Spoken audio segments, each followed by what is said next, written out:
Hi guys, I've been a reporter for about 15 years, and over that time, I found out one part of my body has been most useful.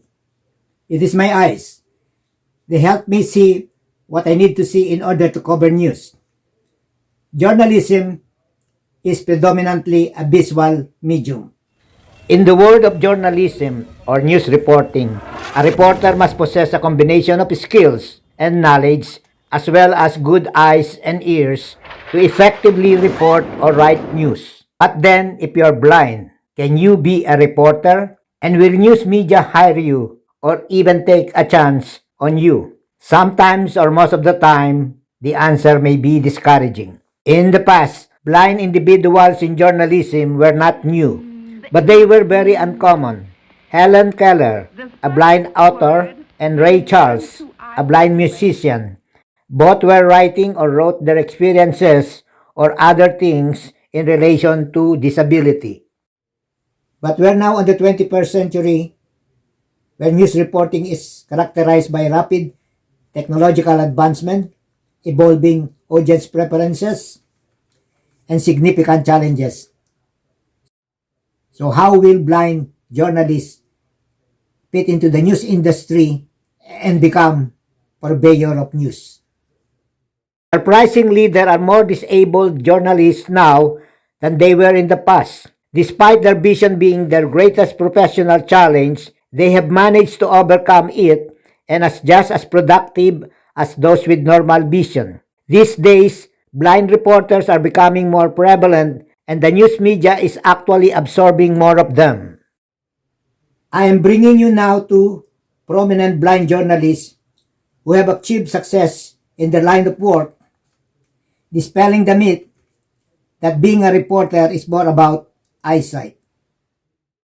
Gary O'Donoghue and Sean Dilley, both of the BBC, have proven that news reporting can also be listening, understanding, and conveying information aside from seeing, of course. In the past, some news media outlets are hesitant to hire them because of concern that they would be less productive, take longer time to do their jobs, or pose security problems, particularly in physically demanding jobs. Times have changed.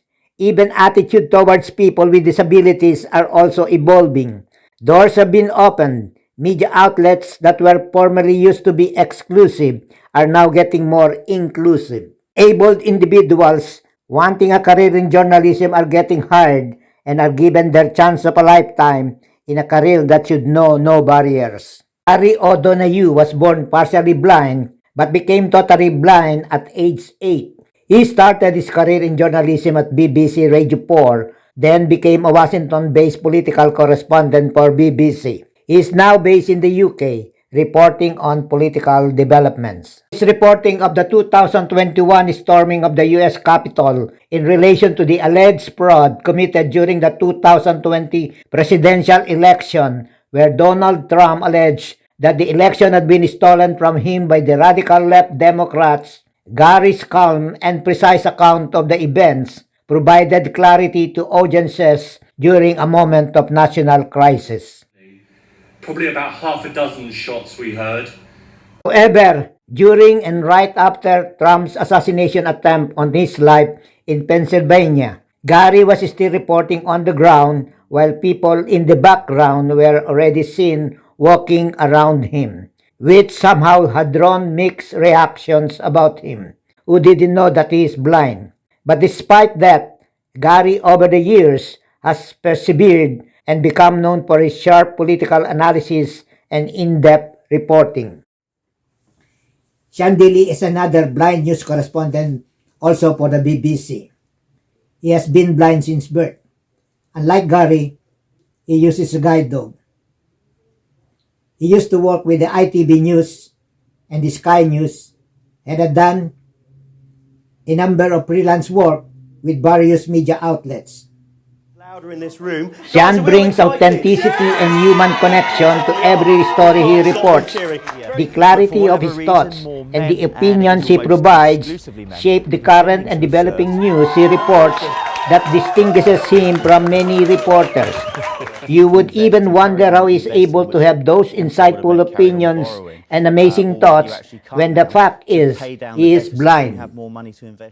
Both Gary and Sean have proven that journalism is not about eyesight, but insight. The clarity of the reporting and opinions injected into the story make them stand out among their counterparts.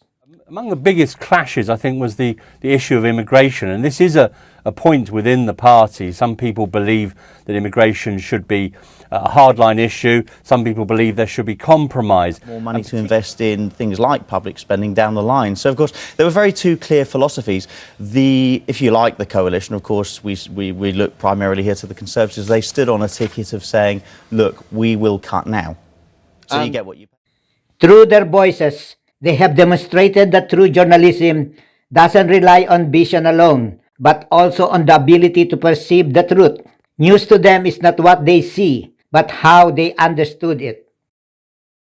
The current successes of Gary O'Donoghue and Sean Dilley in the news industry have only proven once more that disability is no barrier to excellence. If you haven't subscribed to my channel, please do so. And I would appreciate if you make a comment about this blog. Thank you. Good day and good night.